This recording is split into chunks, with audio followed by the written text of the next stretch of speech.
Hi guys, so this time I'm going to be featuring the styloid process of the radius, okay, and the lister's tubercle. Okay, so I'm going to be reading the information here. Please look at the image here.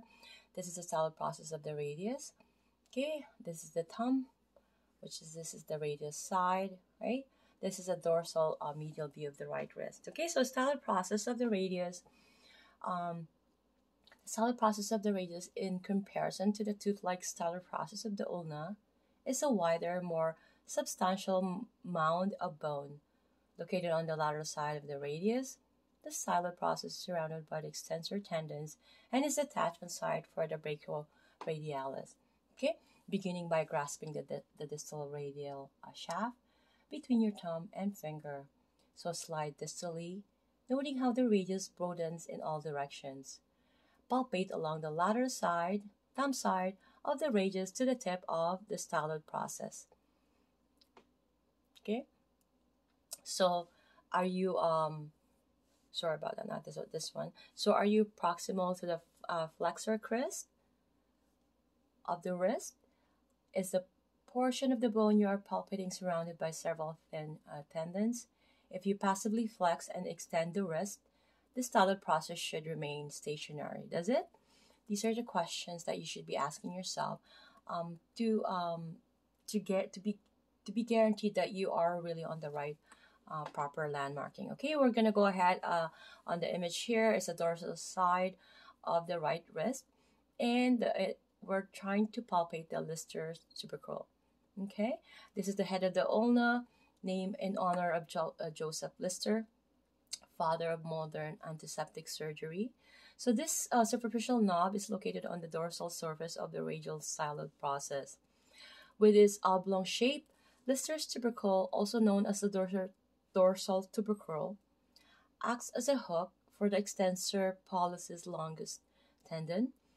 For our purposes, however, it will serve as a benchmark for finding two of the carpals, the lunate and the capitate. Okay, so keep this in mind. So having your client in any position, using your thumb, locate the dorsal surface of the styloid process of the radius. Slide your thumb in the direction of the head of the ulna and explore for the oblong knob of the Lister's tubercle. So the tubercle will be felt directly across from the head of the ulna, perhaps in an inch away. So are you on the dorsal surface of the radius? Is the bump you feel superficial, oval, and across from the head of the ulna? If you passively flex and extend the wrist, the tissue over the tubercle should move, yet the tubercle itself should stay stationary. Or does it? Okay, these are questions that to just confirm if you are on the right landmarking. Okay, so the styloid process of the radius and the ulna serve as important jumping off points for locating the carpals. Okay, so locate both processes and determine if the radial styloid process extends farther distally than the ulna. It should. Then explore just distal to the processes, noting how your fingers naturally sink into the tissue of the wrist. So this is the general location of the proximal row of carpals. Okay, we're gonna do the carpals quickly here, so we can see here the carpals. Okay, the image palmar view of the right wrist. Okay, so there are 8 carpal bones located at the wrist, small and uniquely shaped. The carpals are closely wedged together between the distal radius and ulna and the metacarpals. The carpals form 2 rows, each composed of 4 bones. So located distal to the flexor crease at the wrist, under the heel of the hand. The carpals lies deep to the numerous flexor and extensor tendons, and these overlying tendons combine with carpal's compact arrangement, make isolating individual bones a challenging. Sorry, because my phone. Okay, so the dorsal view of the right wrist is here, and then the palmar view. Okay, so here the scaphoid, lunate, triquetrum, pisiform.